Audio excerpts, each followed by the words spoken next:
2005-6 సంవత్సరంలో ప్రారంభించి 2014 తెలంగాణ రాష్ట్రం వచ్చే వరకు దాదాపుగా 32 కిలోమీటర్ల టన్నెల్ను పూర్తి చేయడం జరిగింది.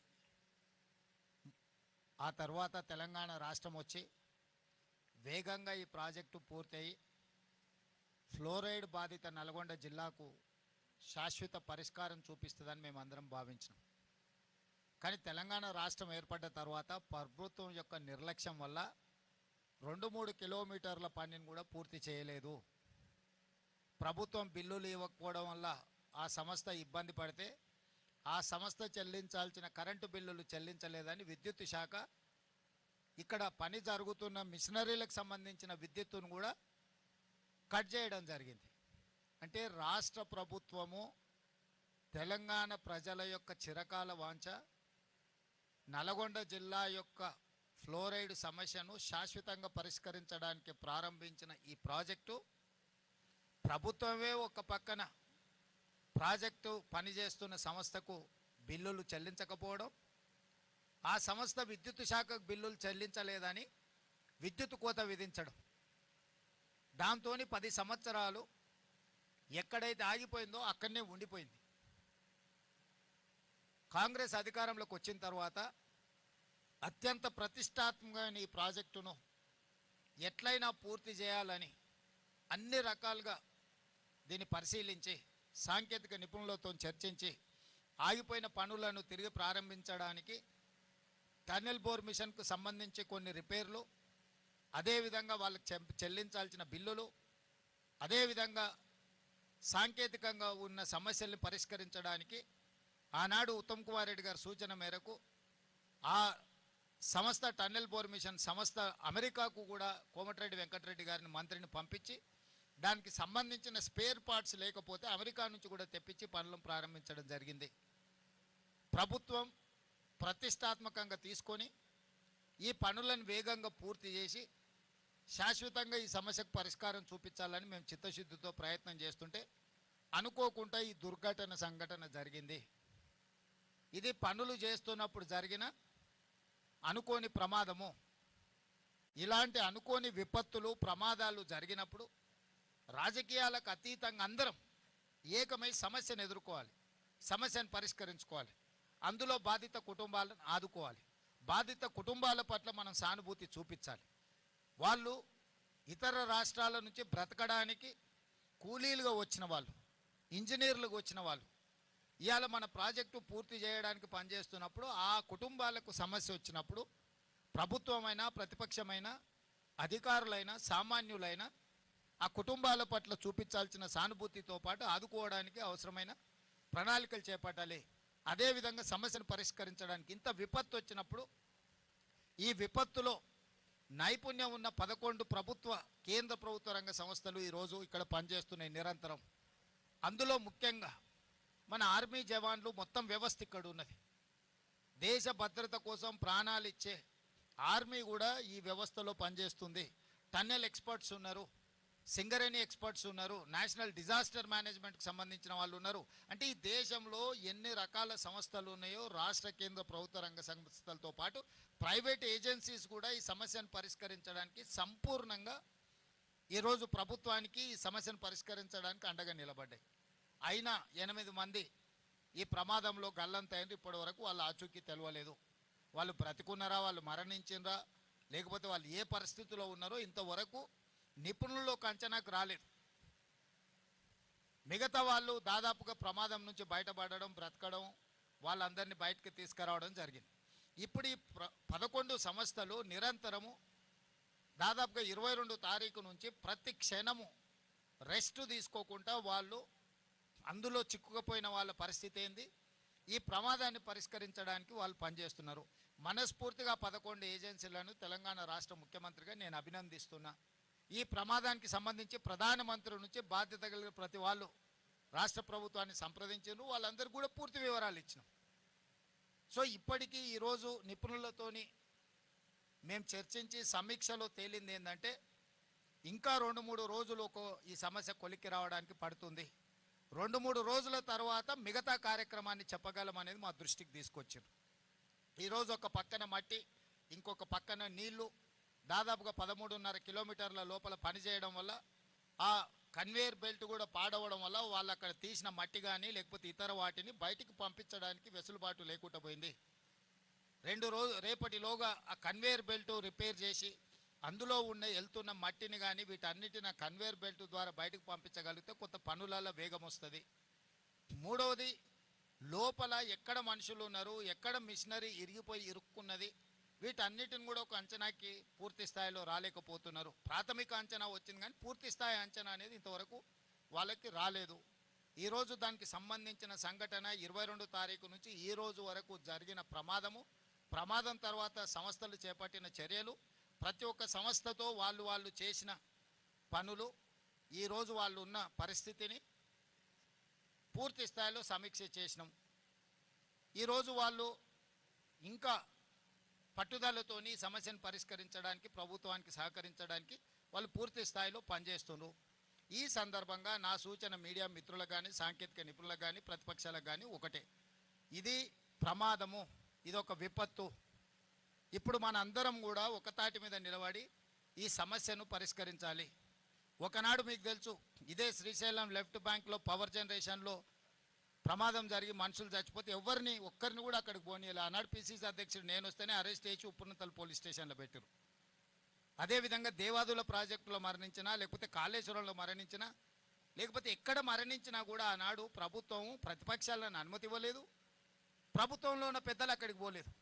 కానీ ఈరోజు మేము జరిగిన ఒక గంట లోపలే తెలిసినంబడే ప్రత్యేక హెలికాప్టర్ ఇచ్చి ఉత్తమ్ కుమార్ రెడ్డి గారిని, జూపల్లి కృష్ణారావు గారిని ఇక్కడికి స్పాట్కు నేను పంపించిన. ప్రతి నిమిషం ఇక్కడ నుంచి మానిటరింగ్ చేసిన. వీరు ఇక్కడి నుంచి ఉండి కేంద్ర ప్రభుత్వంతో, మిలిటరీతోని, ఇతర నేవీతోని, ఇతర అన్ని రకాల సంస్థలతోని, వారికి ఉన్న ఆర్మీలో పనిచేసిన అనుభవం, ఎయిర్ ఫోర్స్లో పనిచేసిన అనుభవంతో, వారి బ్యాచ్మేట్స్ కానీ ఆ సంస్థలో ఉండే కొత్త అధికారులతో ఉత్తమ్ కుమార్ రెడ్డి గారికి ఉన్న అన్ని పరిచయాలను వాడి అన్ని సంస్థలను వాయువేగంగా ఇక్కడికి రప్పించి ఈ పనులను ఎట్లయినా ఈ సమస్యను పరిష్కరించాలి. నేను కూడా ప్రధానమంత్రి గారితో మాట్లాడి ప్రధానమంత్రి నుంచి కూడా మనం సహకారం తీసుకొని, కేంద్ర ప్రభుత్వం నుంచి సహకారం తీసుకొని దీన్ని పరిష్కరించాలనే ప్రయత్నం చేస్తున్నాము. ఇది ఒక రాజకీయ సమావేశంలో రాజకీయ పార్టీలు ఏదో పని చేయబోతే అక్కడ జరిగిన ప్రమాదం కాదు. ఇది ఒక గొప్ప ప్రాజెక్టు. ప్రపంచంలోనే అతి పొడవైన టన్నెల్ ఇది. ప్రపంచంలో 44 కిలోమీటర్ల టన్నెల్ ఎక్కడా లేదు. ఇది ప్రపంచంలో మానవులు సృష్టించిన ఒక అద్భుతం. ఆ పనులు చేస్తున్నప్పుడు గత నిర్లక్ష్యాన్ని వదిలి ఈరోజు ఆ పనులను పూర్తి చేయాలనుకున్నప్పుడు జరిగిన దురదృష్టకరమైన సంఘటన. ఈరోజు మేము మనోధైర్యం కోల్పోలేదు. ఈరోజు ఇంకా పట్టుదలతోని ప్రాజెక్టును పూర్తి చేయాలని ప్రభుత్వం భావిస్తుంది. అదే సమయంలో ప్రమాదంలో చిక్కుకుపోయిన వాళ్ళు, ప్రమాదంలో కుటుంబ సభ్యులు, అందులో ఉన్న కుటుంబాలు ఏవైతే ఆందోళన చెందుతున్నాయో, ఈరోజు ఆ 8 మందికి సంబంధించిన కుటుంబాలను ఆదుకోవడానికి తెలంగాణ రాష్ట్ర ప్రభుత్వం సిద్ధంగా ఉన్నది. ఆ కుటుంబాలను ఆదుకోవడం మన బాధ్యత. ప్రభుత్వం మానవత్వాన్ని చూపిస్తున్నది. ఇక్కడ ఈ రకంగా ముందుకెళ్లే సమయంలో మాకు సహకరించాల్సిన వాళ్ళు, ప్రాజెక్టు పరిశీలిస్తామంటే మేము పంపించినాం, ప్రాజెక్టును చూడమన్నాం, సూచనలు చేయమన్నాం. ఎవరు ప్రజాప్రతినిధులు ఎవరిని కూడా మేము ఎవరిని నియంత్రించలేదే, నిర్బంధించలేదే. గతంలో వాళ్ళు చేసినట్టు మేము ఏది చేయలేదే. ఇంత పారదర్శకంగా ప్రభుత్వం ఈ సమస్యని పరిష్కరించేటప్పుడు ఇంకా మమ్మల్ని తప్పుపట్టాలని మాట్లాడుతున్నారు. ఇది ఏమాత్రం సమంజసం కాదు. ఇప్పుడే మా చర్చలలో మనుషులు, మిషన్లతో పాటు ఈ సమస్యను పరిష్కరించడానికి అవసరమైతే రోబోలను కూడా వాడండి అని చెప్పి ఇప్పుడు అధికారులకు మేము సూచన చేయడం జరిగింది. ఎందుకంటే హ్యూమన్ లాస్ ఉండొద్దు. ఇంకా ఫర్దర్ ఈ ప్రమాదాన్ని పరిష్కరించే దాంట్లో ఎక్కువ లోపలికి మనుషులు వెళ్ళి పనిచేస్తున్నప్పుడు ఇంకేదైనా అనుకోని దుర్ఘటన జరిగితే ఎవరికి కూడా చిన్న దెబ్బ కూడా తగులొద్దు. ప్రాణాల సంగతి చాలా దూరం. చిన్న దెబ్బ కూడా ఈ అధికారులకు ఈ సమస్యను పరిష్కరించడం దాంట్లో పాల్గొంటున్న సిబ్బందికి ఎవ్వరికి కూడా చిన్న సమస్య కూడా రాకూడదు. ఏ సమస్య తెచ్చుకోకుండా ఉన్న సమస్యను పరిష్కరించాలనేది ప్రభుత్వం యొక్క ఆలోచన. అందుకే ఈరోజు అవసరమైతే రోబోలను కూడా లోపలికి పంపించి వీటికి సంబంధించిన పనులను చేయడానికి కూడా పరిశీలించమని ఇప్పుడు అధికారులకు ఆదేశాలు ఇచ్చినాం. ఉత్తమ్ కుమార్ రెడ్డి గారు కూడా వారి అనుభవాన్ని ఉపయోగించి ఈ రోబోలను కూడా అవసరమైతే తీసుకొచ్చి ఆ రకంగా కూడా ఈ సమస్యను అడ్రస్ చేయాలనే ప్రయత్నం చేస్తున్నాం. ఏదేమైనా రాష్ట్ర ప్రభుత్వము ఈ సమస్యని పరిష్కరించాలనే పట్టుదలతోనున్నది. ఈ సమస్యలో నష్టపోయిన కుటుంబాలను ఆదుకోవాలనే చిత్తశుద్ధి ప్రభుత్వానికి ఉన్నది. దయచేసి మీరు అందరూ కూడా ఈ సమస్యని పరిష్కరించడానికి ఆదుకోవాల్సిందిగా నేను విజ్ఞప్తి చేస్తున్నా.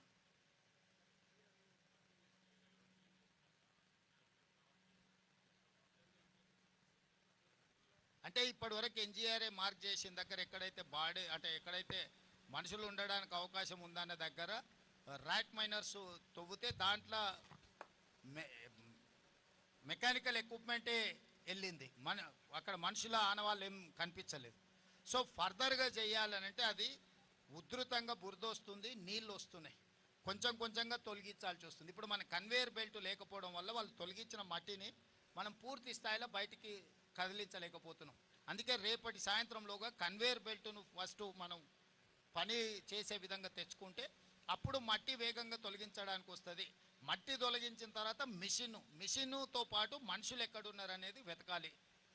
ఇప్పుడు టెంటేటివ్గా ఇక్కడ ఉండొచ్చు అని ఆనవాళ్ళని గుర్తించింది, కానీ నాట్ ఎగ్జాక్ట్లీ ఇక్కడ ఉన్నారు అనే స్పష్టత ఇంతవరకు రాలేదు. దాని మీద నిరంతరం నిపుణులు పనిచేస్తున్నారు. ఇది అంటే అత్యంత సంక్లిష్టాత్మకమైన సమస్య. దీన్ని చాలా నైపుణ్యంతో చేయాల్సిన పని. అందుకే నిపుణులు అందరూ కూడా ఒక దగ్గర ఉన్నారు. నిపుణులందరిని కూడా కోఆర్డినేట్ చేస్తున్నాం. ప్రభుత్వం ప్రతి నిమిషం మీరు చెప్పండి, అసలు సంఘటన జరిగిన కొన్ని గంటల్లోనే సంబంధిత శాఖ మంత్రి లేకపోతే ఇక్కడ సంబంధించిన శాసనసభ్యులు, జిల్లా మంత్రి గారు, సాంకేతిక నిపుణులు అందరినీ స్పాట్లోకి వచ్చి పనిచేసినరా లేదా? మీడియా మిత్రులుగా మీరు మీ అబ్జర్వేషన్ చెప్పండి. ఎక్కడైనా ప్రభుత్వం యొక్క ప్రయత్నంలో లోపం ఉందా? ప్రభుత్వం నిర్లక్ష్యం ఎక్కడైనా ఉన్నదా? అసలు ఏది జరిగినా ప్రభుత్వం మీద ఏదో ఒక బురద జల్లాలి. ఈ బురద జల్లుడు ఆలోచనే వాళ్ళ మైండ్లో ఉన్న బురదంతా తీసుకొచ్చి ప్రభుత్వం మీద జల్లాలనుకుంటే ఎట్లా? సీఎం గారు 1978లో అంజయ్య గారి హయాంలో ఈ ప్రాజెక్టుకు బీజం పడింది. అయితే అనేక అవాంతరాలు వస్తున్నాయి. ఈ సంఘటన జరిగిన నేపథ్యంలో తిరిగి ఈ పనులు అంటే టీబీఎం మిషన్ ఆల్రెడీ కటింగ్ అవుతుంది, తిరిగి ఈ పనులను ఎంతలోపు మళ్ళీ పునరుద్ధరించగలుగుతామని మీ ప్రభుత్వ అంచనాలో ఉంది? మీ ప్రభుత్వ అంచనా ఏంటి? అబ్దుల్లా గారు, ఇది 2 సైడ్స్ నుంచి, ఒకటేమో 23 కిలోమీటర్లు ఒక TBM tunnel bore machine drill చేయాలి, ఇంకొక సైడు 19.5 కిలోమీటర్లు. ఇటువైపు నుంచి 19.5 కిలోమీటర్ల దాదాపుగా 14.5 కిలోమీటర్లు ఇప్పుడు టన్నెల్ బోర్ పూర్తి చేసింది. ఒక 5 కిలోమీటర్లు ఇటువైపు నుంచి ఉంది. అటువైపు ఆల్మోస్ట్ 20 కిలోమీటర్ల పైగా అయిపోయింది. ఆ టన్నెల్ బోర్ మిషన్ ఒక 3.5 కిలోమీటర్స్ వేయాలి. ఇప్పుడు ఆ టన్నెల్ బోర్ మిషన్ని యాక్టివేట్ చేసి వీలైనంత వరకు ఇది రిపేర్ చేసుకొని ముందుకు పోయే క్రమంలో అటువైపు నుంచి కూడా తీసుకొస్తాం. ఎందుకంటే ఇది 2 వైపుల నుంచి పని చేసుకుంటూ వచ్చే విధానం. మిగతా ఎక్కడైనా టన్నెల్స్ ఒక సైడ్ నుంచి కొట్టుకుంటూ ఇంకొక సైడ్కి వెళ్ళిపోతారు. కానీ ఇందులో ఆ రోజుల్లోనే 2005-6లోనే ప్రపంచంలో అత్యంత అధునాతనమైన సాంకేతిక నైపుణ్యంతో 2 వైపుల నుంచి టీబీఎంతో పనిచేస్తున్నాము. ఈరోజు ఈ వైపు నుంచి ప్రమాదం వచ్చినా ఆ వైపు నుంచి పనులను వేగవంతం చేస్తాము. ఎందుకు ఇన్ని రోజులు తెలంగాణ వచ్చిన 10 సంవత్సరాలు ఆగిందంటే పనులే ఆపేసిండ్రు, దానికి సంబంధించిన విద్యుత్తునే బంద్ చేసిర్రు. విద్యుత్తు బంద్ చేయడం వల్ల దాంట్లో నుంచి వచ్చే నీళ్లు బురద అన్నీ చిక్కుకుపోయి మిషన్లన్నీ రిపేర్కి పోయినాయి. ఇప్పుడు మనం వచ్చినాక వాటిని రివైవ్ చేసి ఆ కాంట్రాక్టర్లకు డబ్బులు కట్టి, విద్యుత్ శాఖకు డబ్బులు కట్టి, కాంట్రాక్టర్లను ఎక్స్పర్ట్స్ని ఇక్కడే కాదు అమెరికాకు కూడా మా మంత్రులు వెళ్ళి ఆ నిపుణులతోనే ఆ సంస్థలతో మాట్లాడి తిరిగి ప్రారంభించినాం. దానికి మమ్మల్ని అభినందించాలి. సార్, ఇప్పుడు వాళ్ళు 9 రోజులు అవుతుంది ఈరోజు వచ్చే కార్మికులు 8 మంది, అంటే వాళ్ళు వైద్యపరంగా చూస్తే ఆలోచిస్తే వాళ్ళ పరిస్థితి ఎట్లా ఉండొచ్చు సార్? ఇప్పుడు రవి, ఇది అని మనం కాంక్రీట్గా చెప్పడానికి వీల్లేదు. అన్లెస్ అంటిల్ ఎక్స్పర్ట్స్ లోపలికి వెళ్ళి మొత్తం విశ్లేషిస్తున్న వాళ్ళు ఇచ్చిన నివేదికలు మాత్రమే ముఖ్యమంత్రిగా నేను చెప్పగలను. నేను అట్లా కాకుండా డాక్టర్ లాగానో లేకపోతే ఇతర నిపుణులలాగానో నేను ఏదైనా స్టేట్మెంట్ ఇస్తే అది తొందరపాటుతనం అవుద్ది. మీ అందరికి ఏం అవగాహన ఉందో మాకు కూడా సేమ్ అదే అవగాహన ఉంది. మీరందరూ ఏమనుకుంటున్నారో మేము కూడా అదే అనుకుంటున్నాం. కానీ ప్రభుత్వం ఏదైనా అధికారికంగా ప్రకటించాలన్నప్పుడు అధికారికంగా దాన్ని మనము కన్ఫర్మ్ చేసుకోవాలి. దేవాదులలో చచ్చిపోతే నాకు తెలిసి 9 మంది అనుకుంటా దేవాదుల్లో చనిపోయింది. 5 ఏళ్ల వరకు బాడీలు కూడా దొరకలేదు. 5 ఇయర్స్ పట్టింది ఆ రోజు. ఈ విషయం అప్పుడే ప్రతిపక్షము మర్చిపోతే ఎట్లా? సో ఈ ప్రమాదం అంతెందుకు, ఇప్పుడు మనం పవర్ జనరేషన్లో జరిగిన ప్రమాదం మీ అందరి కళ్ళ ముందరనే జరిగింది. ఇప్పటివరకు రిపేర్ చేసిరా? ఇప్పటి నుంచి ఎక్కడికే తీసుకెళ్తాను నేను. ఒకసారి చూడండి మీరు. ఇన్నేళ్ళైనా వాళ్ళు ఆ తర్వాత కూడా చాలా సంవత్సరాలు ఉన్నారు కదా. కనీసం వచ్చానో చూసినా ఈ రోజు వరకు వాళ్ళు రిపేర్ కూడా చేయలే. సో ఇప్పుడు ఏదైనా ప్రమాదం అనేది దురదృష్టకరం. ఈ ప్రమాదాన్ని పరిష్కరించడానికి, ప్రమాదం మీద పూర్తి వివరాలు అందించడానికి నిపుణులు ఉన్నారు. నిపుణులు ఏ వివరాలు అయితే మాకు చెప్తున్నారో మేము అవి మాత్రమే బయటికి చెప్పగలము. మీరు అనుకుంటున్నట్టు, మేము అనుకుంటున్నట్టు ఏదైతే సమాచారం ఉందో మేము అది అధికారికంగా ప్రకటించడానికి అది సమంజసం కాదనేది నా ఉద్దేశం. ఇక్కడ పనిచేస్తున్నది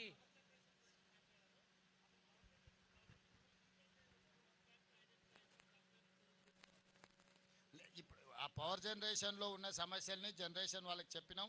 భవిష్యత్తులో అట్లాంటి ఉత్పత్తి కాకుండా ఇమ్మీడియట్గా వాళ్ళకి సూచనలు చేసినాము. సో నేను అనేది ఏంటంటే అదేమో మ్యాన్ మేడ్ మిస్టేక్, ఇదేమో ప్రకృతి వల్ల జరిగింది. అంటే ఇది ఇది ఇది ఒక సంఘటన, దురదృష్టకరమైన సంఘటన. ఇక్కడ రాజకీయ పార్టీలు లోపడిపోయి నిర్లక్ష్యం వల్ల జరగలేదు. పని చేస్తుంటే పనిలో భాగంగా ఈ ప్రమాదం వచ్చింది. సాంకేతిక నిపుణుల నిర్లక్ష్యమో, ప్రభుత్వ నిర్లక్ష్యం ఉండి సంఘటన జరగడం వేరు. సాంకేతికంగా అక్కడ సడన్గా ఒక ఇన్సిడెంట్ ఆర్ ఒక యాక్సిడెంట్ అయింది. ఇప్పుడు మనం ప్రతిరోజు కారు నడుపుతూనే ఉంటాం, ప్రతిరోజు మనం జాగ్రత్తగా పోతూనే ఉంటాం. అనుకోకుండా ఎవరన్నా ఎదురుగా వచ్చి వాళ్ళని తప్పించడానికి పోయి మనం చెట్టు కుద్దినాం అనుకో, తాగి నడిపి ప్రమాదం చేసేటోడికి, ఎవరినైనా రోడ్డు మీద అడ్డం వచ్చిన వాళ్ళని తప్పించడానికి పోయి చెట్టు కుద్దుకున్న వాడికి రెండు ప్రమాదాలే. ఏ ప్రమాదాన్ని ఎట్లా చూస్తావు? కాళేశ్వరం ప్రమాదం అనేది తాగి బండి నడిపి ప్రజల్ని గుద్దినోని విధానం అయితే, ఇది ఎదురుగొని వచ్చిన మనిషిని బ్రతికించడానికి చేసిన ప్రయత్నంలో పోయి చెట్టు గుద్దుకున్నది. ఈ రెండు ప్రమాదాలకు ఉన్న తేడా ఇది. ఈ తేడా మరి హరీష్ రావు గారికి అర్థమవుతుందా అర్థమవుతలేదో నాకు తెలియదు. ఇక్కడ పనిచేసేది ఇతర రాష్ట్రాల కూలీలే, చిక్కుకున్నది వాళ్ళే.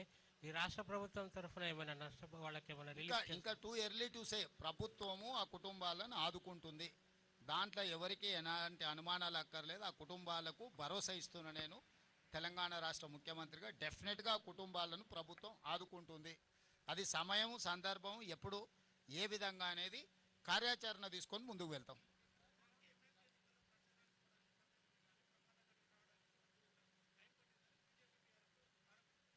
కరెక్ట్. కేసీఆర్ ఏడున్నాడు?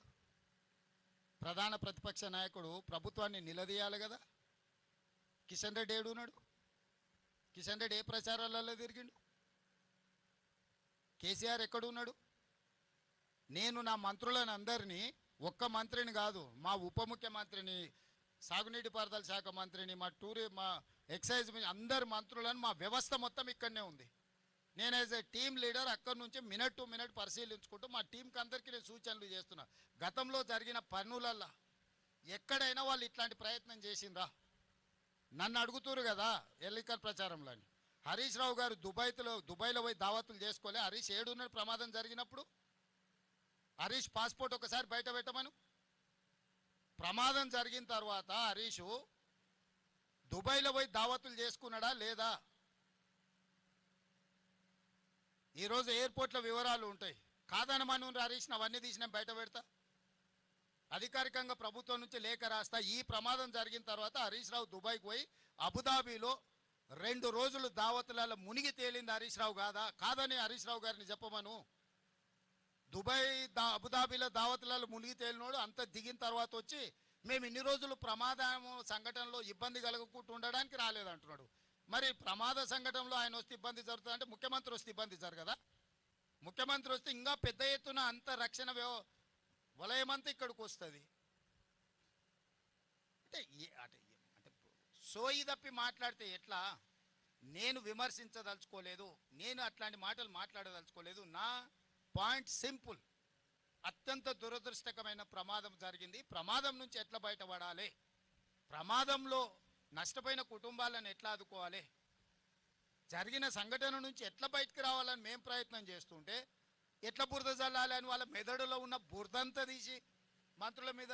ఉత్తమ్ కుమార్ రెడ్డి గారు నాకంటే ఎక్స్పర్ట్. వాళ్ళు దేశం కోసం సైన్యంలో పనిచేసిన వాళ్ళు, సైన్యంలో పనిచేసిన అనుభవాన్ని మొత్తం ఉపయోగించి ఈరోజు ఈ సమస్యని అడ్రస్ చేసిన. నేను వచ్చుంటే కూడా ఈ స్థాయిలో ఇన్ని ఏజెన్సీలను నేను పూల్ చేయలేకపోతుంటే, ఇన్ని ఏజెన్సీలను పిలవాలన్న ఆలోచన కూడా నాకు రాకపోతుండే. ఉత్తమ్ కుమార్ రెడ్డి గారికి ఉన్న ఆర్మీలో ఏదైతే అనుభవం ఉందో, ఒక సైనికుడిగా పనిచేసిన ఉత్తమ్ కుమార్ రెడ్డికి ఇట్లాంటి క్రైసిస్ని ఎట్లా అడ్రస్ చేయాలనో హీఈస్ ఎక్స్పర్ట్ ఆన్ దట్. ఆయన ఇక్కడ కూర్చొని సైట్లో కూర్చొని మానిటరింగ్ చేస్తే అసలు అర్థం పర్థం లేకుండా మరీ ఇంత దిగజారి మాట్లాడుతున్నారు. ఎందుకు ఇట్లా తయారయ్యారు? అధికారం కోల్పోయినారు సరే, కానీ మైండ్ కూడా కోల్పోయారా? అసలు ఏమైనా పిచ్చి పట్టిందా? అయింది వీళ్ళకి దయ్యం పట్టిందా? అబ్దుల్లా ఏదైనా మన నల్లమల్లలో ఈ దయ్యాలు వదిలించేటోళ్ళు ఉంటారు కదా, ఏమన్నా ఏ పాకులతోనే ఏమన్నా చెప్పి, నీకు తెలుసు కదా కొంతమంది భూత వైద్యులు, వాళ్ళతోనే ఏదైనా చెప్పి సరే.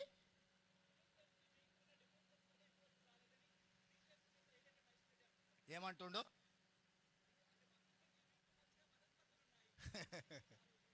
సరేలే సరే. ఇక ఆయన ఆయన అనడం సరే, ఆయన అన్నది నువ్వు నన్ను అడగడం సరే, ఎందుకు లేదంతా.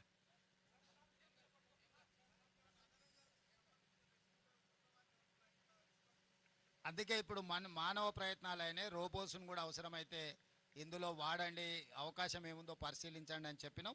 ఎవరిని అవసరమైతే వాళ్ళను ప్రపంచంలో ఉండే ఎవరినైనా కూడా మేము తీసుకురావడానికి సిద్ధంగా ఉన్నాం. ఈ సమస్యను పరిష్కరిస్తాం. దయచేసి మిమ్మల్ని అందరు నా రిక్వెస్ట్ ఒకటే, ఇది మనందరి సమస్య. ఈ సమస్యను మనందరం కలిసి పరిష్కరించుకుందాం. సమస్యలో ప్రమాదం జరిగిన కుటుంబాలను మనం కలిసి ఆదుకుందాం. దానికి మీరు పూర్తిగా సహకరించాల్సిందిగా మీ అందరినీ కోరుకుంటున్నా. ధన్యవాదాలు.